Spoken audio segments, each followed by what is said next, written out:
In my administration, we will ensure that this system is in place. And I will tell you, it will be on land, it will be on sea, it will be in air. We will have a proper tracking system. Let me ask you at home, and even the guys here in the studio, a question. Let's say your boss offered you an easier way to log onto your computer in the morning, or bypass having to get change for the vending machine, or even get through a secure door by having a microchip planted in your hand. Anyone? Yes? Anyone? No! Yeah, well, it's apparently happening, and not everybody's happy about the idea.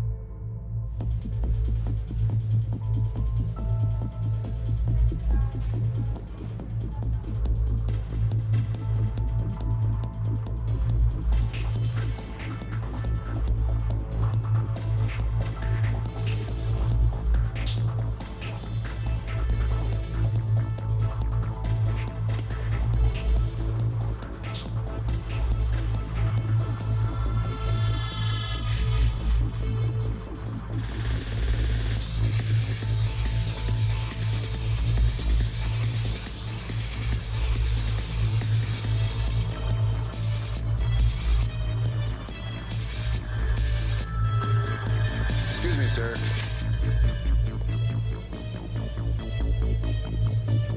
Forgot your receipt. Checkout lines. Who needs them? Have a nice day. This is the future of e-business. I'm stunned to hear that that's actually something that's being considered now. I mean, that sounds so science fiction. Days of overstuffed wallets in your back pocket or purse might soon come to an end. By 2020, mobile wallets on our smartphones are expected to surpass the use of credit and debit cards in the U.S. That has already happened in China. Well, cashless has become the buzzword for the future of shopping. But what about stores without cashiers? Well, these are already a reality in China. Tonight, long lines outside the store that's trying to get rid of them altogether. Let's get ready to shop. Inside Amazon Go, a new grocery store opening to the public for the first time today, there's no checkout or register in sight. Instead, customers use a new app to scan in and start shopping. I might grab a salad. Okay. The Just Walk Out technology is tracking that these items are leaving the shelf, and it's putting them in my virtual cart. And that means, and if I put them back on the shelf, they come out of my virtual cart. Hundreds of cameras read product labels and track your movements. Sensors installed in the shelves collect data about your preferences. How accurate are the cameras in determining that I'm really taking that peppered steak or roasted chicken? The system is highly accurate. On the rare occasion, if you were to find an error, we make it super easy to do a self-service return. Customers leave without checking out, and their Amazon account is automatically charged. As for workers who may have been cashiers, we've simply decided to allocate them to different kinds of tasks. Amazon recently bought Whole Foods, but says there are no plans to install this technology in those stores. If Amazon can perfect this method of checking out, I think it could send a strong signal to other grocers that they need to step up their game in providing convenience to consumers. A race to win your wallet, even if it never leaves your pocket. Staffed retail sector is forecast to grow to $10 billion by 2020, which is 3 times that of 2017. And this retail concept has also become the latest battleground for the country's tech giants like Tencent and Alibaba. Valerie Tan has more from Shanghai. If you live in China, basically, you cannot live without WeChat. It is your to-go app for everything, including opening doors.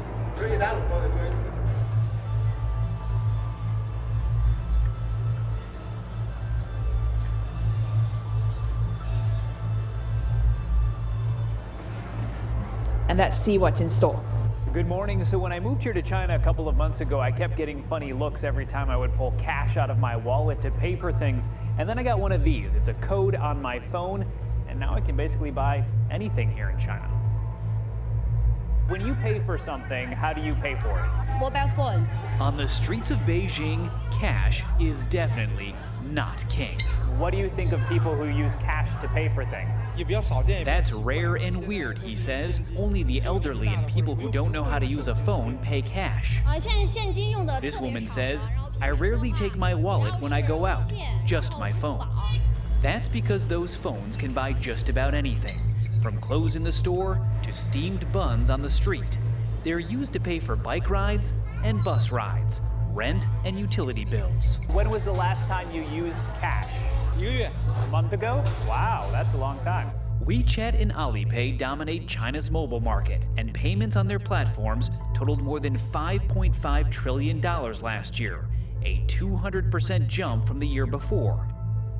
Well, it's experimental, so we can't be sure of what's going to happen. But you know me, I'm an experimental type of guy. So I would go along with it just when it comes to work, nothing else, hey? But basically, what this company is doing, they're trying this out. And I've got to tell you, this is RFID technology. That probably doesn't mean a lot to anybody at home, but it's the same technology we have in our badges that we use to get into work. So there's a company in Wisconsin, they're giving employees the option, and about 50 out of the 80 employees have opted to do it. So they can, instead of using the badge, or instead of using their phone to buy something at the vending machine, or instead of using a credit card, they just have a little chip inserted into their hand right there between the thumb and your pointer finger. It's done by either a tattoo artist or someone who has a license to do piercings put in that way. And it's really just the same technology that we're using inside other devices, only you can't lose it.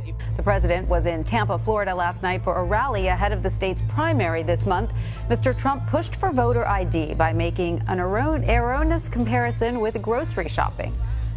You know, if you go out and you want to buy groceries, you need a picture on a card. You need ID. You go out and you want to buy anything, you need ID and you need your picture. Hi there, how you doing? I am wonderful. I am so sorry. That flight is canceled. No. Customer incident at the other end. What? So when is the next flight? Yeah, they're all kind of full. I booked this weeks ago. It's my best friend's wedding. I'm sorry. I have to get there. I have to. Okay, let's see what we can do. Oh, thank you.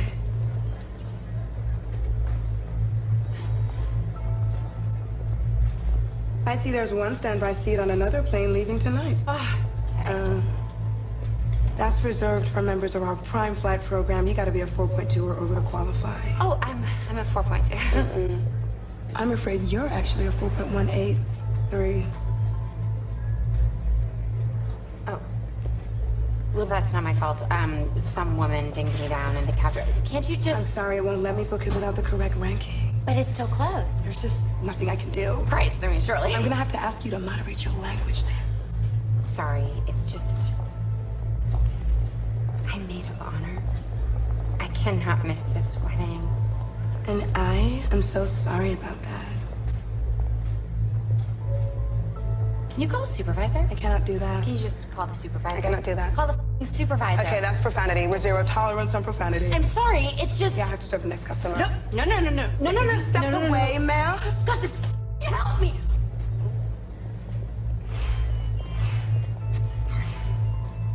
I've called security. Oh, no, please don't do that. I'm a 5-starring you. 5 stars. What's the issue here, Hannah? Intimidation and profanity. Oh, no, I was not intimidating. Don't speak, ma'am. I was just trying to... Okay, so, in order to restore calm, I'm invoking my authority as airport security to dock you 1 full ranking point as a punitive measure. This is a temporary measure. No! The score reverts to normal in 24 hours. No, but I need it now. Period. All down votes are subject to a ×2 multiplier. ×2? We recommend you avoid negative feedback at this time. I'm on double damage. Please, remove yourself from the airport immediately.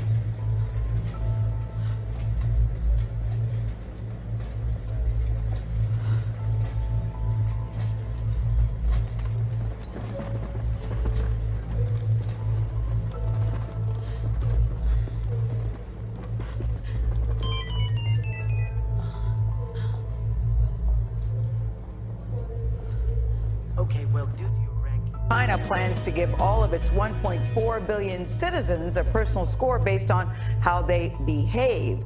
Ben Tracy is in China with what's behind the government's scoring system.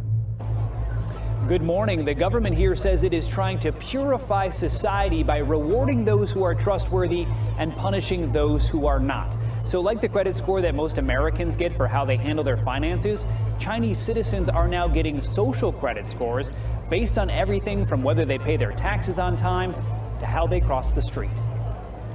When Leo Hu recently tried to book a flight, he was told he was banned from flying because he's on the list of untrustworthy people.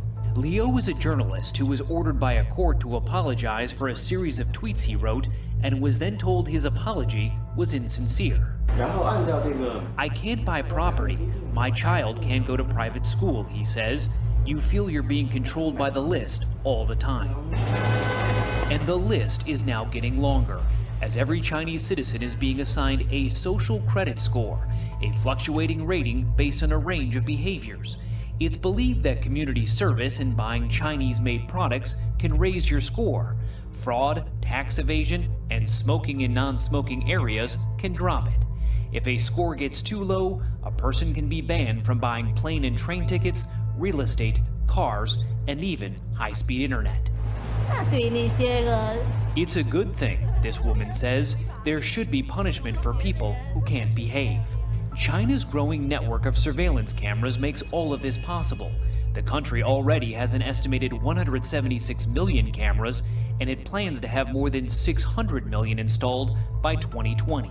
It can recognize more than 4,000 vehicles. Xu Li is the CEO of SenseTime, one of China's most successful artificial intelligence companies.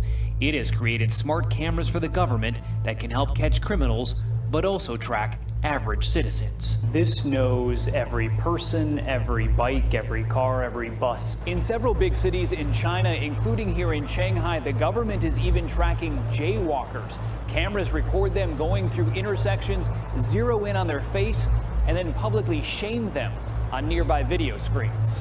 Now, there are upsides for people the Chinese government considers trustworthy. They can actually get better interest rates at banks, they can get discounts on their energy bills, and China's largest online dating site reportedly even boosts the profiles of people with high social credit scores.